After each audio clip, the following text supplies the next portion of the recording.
Alors dans cette vidéo, on va voir comment calculer le nombre de protons, mais cette fois-ci avec la charge électrique du noyau. Donc on reprend la même représentation de l'atome, et cette fois-ci, ce qui nous importe, c'est la charge de ce noyau. Je vous rappelle que le noyau est composé de nucléons qui sont de deux natures différentes, les protons, qui ont une charge positive, et les neutrons, qui ont une charge neutre. Donc ici, la charge du noyau total n'est portée que par les protons.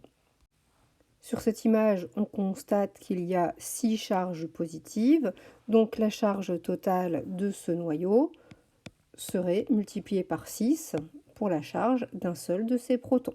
Alors, dans notre exercice, c'est justement le nombre de protons que l'on cherche.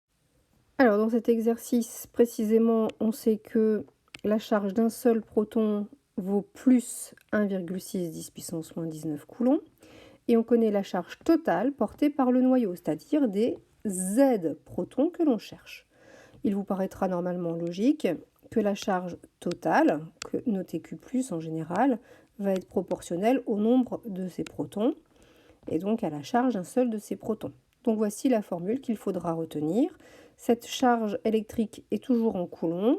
Z représente le nombre de protons et la charge élémentaire, la charge élémentaire c'est la charge d'un seul proton, vous sera encore une fois donnée, vous n'avez pas à la retenir par cœur. Alors comment fait-on pour manipuler cette formule?